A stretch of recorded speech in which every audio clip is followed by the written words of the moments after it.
Hello everyone, this is Defense Politics Asia, and this is the summary for the day of 1033 for the 22nd of December. So we're gonna go start straight into the Kursk front for the SITREP. We have major updates over on the eastern flank. So just go through the strategic situation around maybe the entire of the Kursk front. Okay, minus the southern flank. So we have Russians attack strategically largely is the same, but there are some very big changes over the Kruhlyakivka region. So Russian forces attack at Nikolaevo Darino, Svetiklovo. Let me move my mouse a bit. Lebedevka, uh, Alexandria, Leonidovo, and then Novaya Sorokina, Ruske Parashnoye, Kositsa, Martinovka.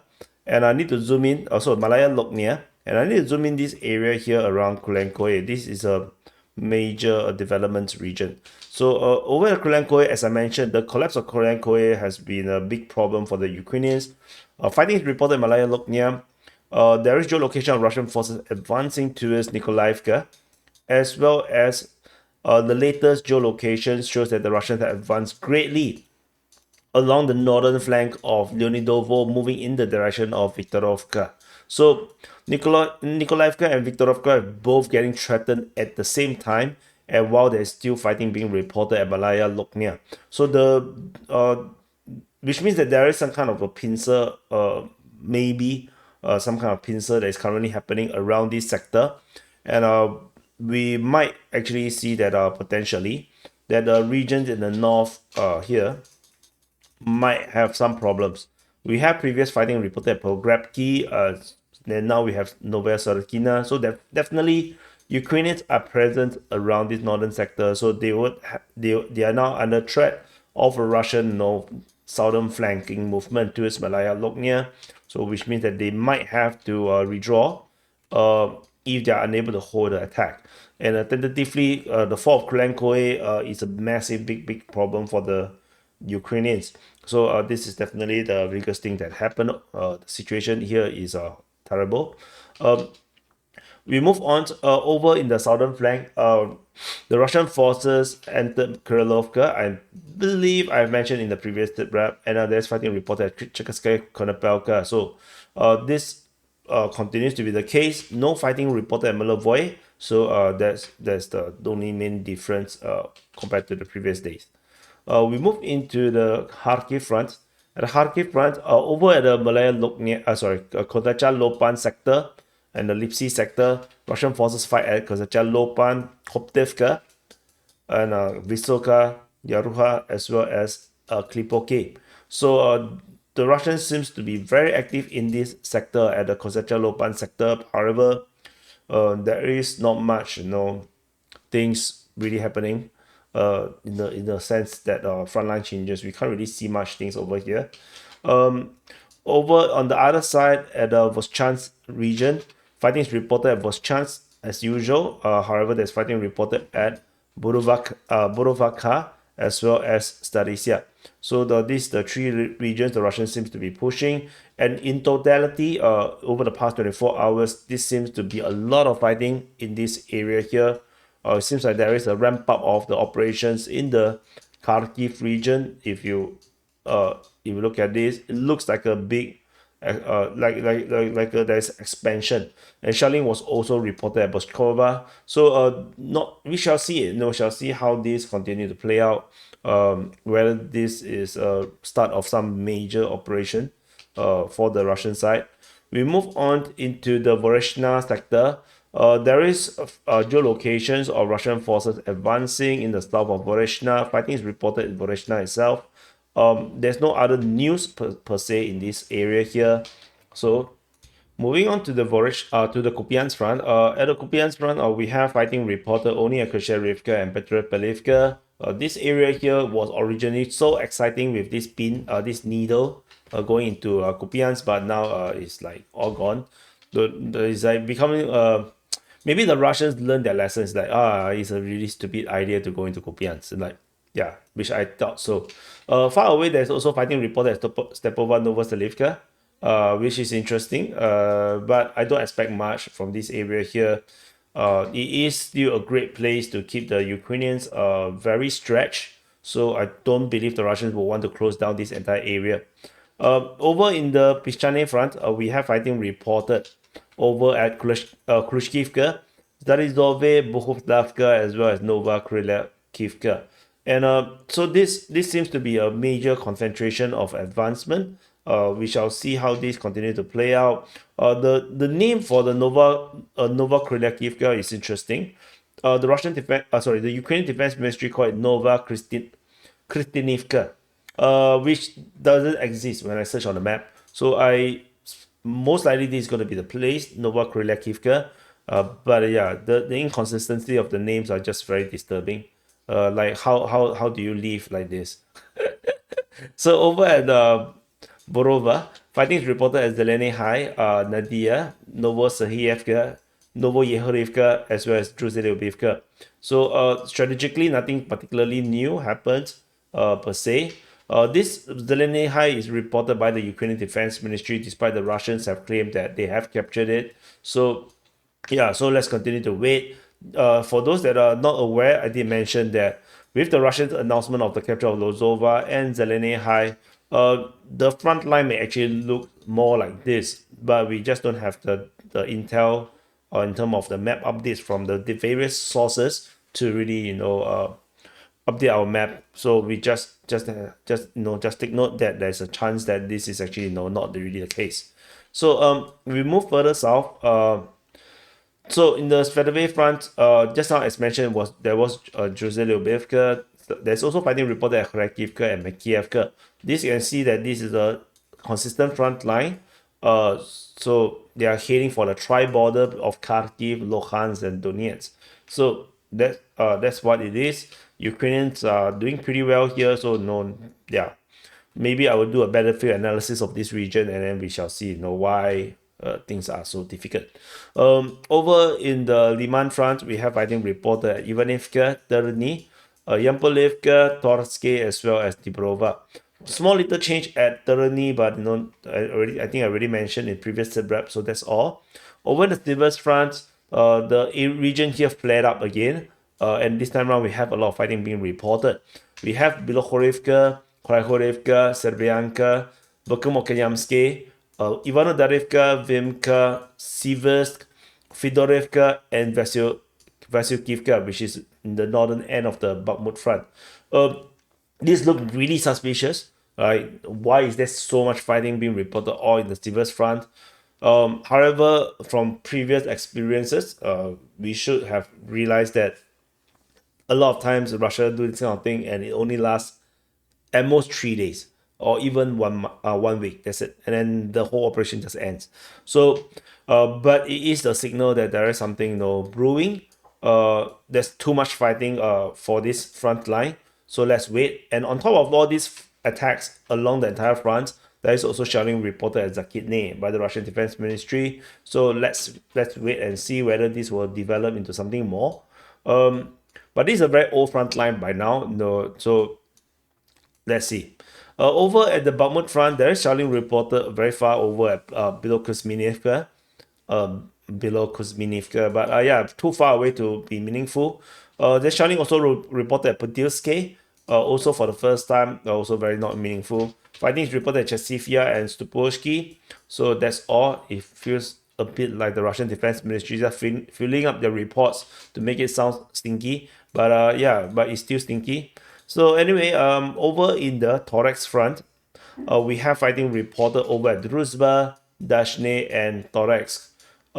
Closer to New York, we have fighting reported at Subka Balka. Generally, there's no strategic change in this sector. We move into the Pokrov front. Over at the Minokhrad sector, we have fighting reported at Promin and Lysivka. Don't expect too much from this area. Over at the Pokrov sector, we have fighting reported. Okay, so there's some developments. Over at the Chanske, yeah, my mouse position is terrible. I'm not drawing good arrows. So the Chanske, Zeleny, Novoyukrenka, Pokrov, Shevchenko, Pischane, Zvizderove, this is the first time we have Zverove being mentioned. Zverovo. And there's fighting reported at Novovasilivka, and Udashne was also mentioned for the first time.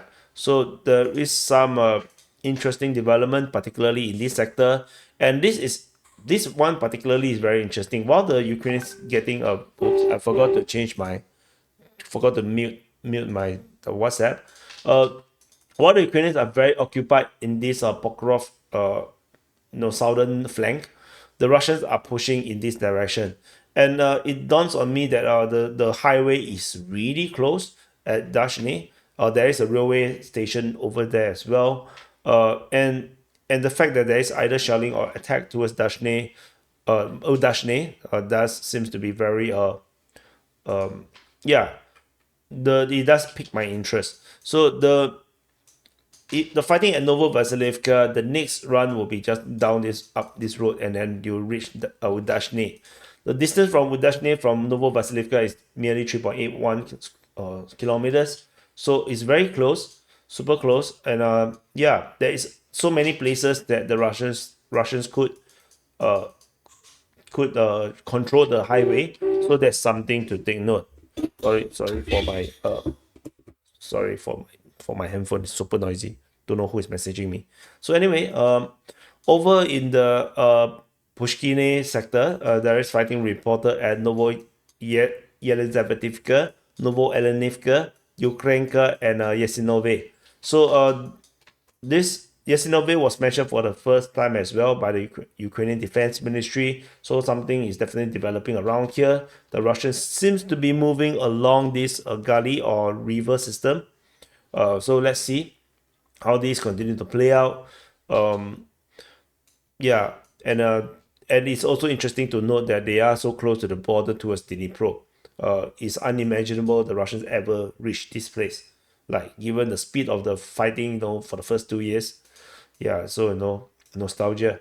Over in the Kruhlyakivka sector, fighting is reported at Sonsevka. So the mystery yesterday was actually that Krasnoye is actually Sonsevka. And the funny thing is that I actually already wrote it in. I already wrote it in my notes here, but somehow I can't search it. I can't find it. So it's Krasnoye or Sonsevka. And the fighting is moving towards Andrievka, Stariterny, Dashny, and Kruhlyakivka was also mentioned. As usual, the Battle of Kruhlyakivka continue. So that's all from the Kruhlyakivka sector. Further south, in the Constantinople sector, so I think I can fit in everything here. Fighting is reported at Uspenivka, Konstantinopolske, Yatarne, or it could be from the other direction, Constantinople, and Roslev. So there's nothing particularly special about all this already. The movement is very slow. The Ukrainian Defense Ministry, the Ukrainian mapping Deep State UA, I think they updated the map quietly. I haven't really, really reflect the mapping into our mapping yet.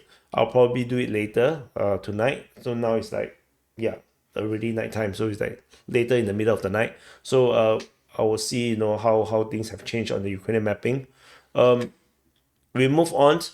Over on the Constantinople on the western side, there is not just Roslev, but there's also fighting reported towards Bahatia.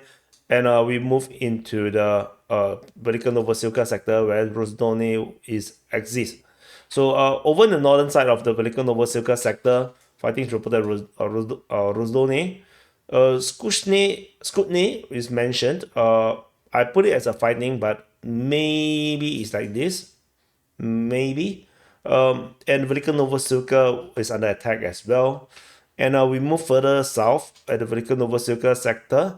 We have, I think, reported over at Blahodane, Vremivka, Novosilka. And the Russian Defense Ministry announced today, in their today's report, that they have captured Starozave. So definitely there is a slowing of the mapping. I think I definitely have to go through the Ukrainian mapping, and I'll probably update you in the frontline changes report later. And we move further on. Fighting is reported at Temerivka, but yeah, it's also, I don't think much is going to happen here. And over at the Zaporizhia front, we have fighting reported over at Novoandrievka, Nestryanka, Malyshabaki, and Stepove. Ukrainian have captured some grounds in Kayamsky. According to the geolocation as well as Russian mapping, Ukrainian forces have taken some grounds in the southern half of Kayamsky. And according to some sources, pro-Russian sources, they say that this happened because during the ceasefire phase, where they are transporting the IAEA officers from Ukrainian territory towards the nuclear power plant at this what's the place? It's been so long I forgot the name. At Ernacherda, what is this nuclear power plant already? I didn't put a point there. So a Zaporizhia nuclear power plant. So at Ernacherda, so it's this way.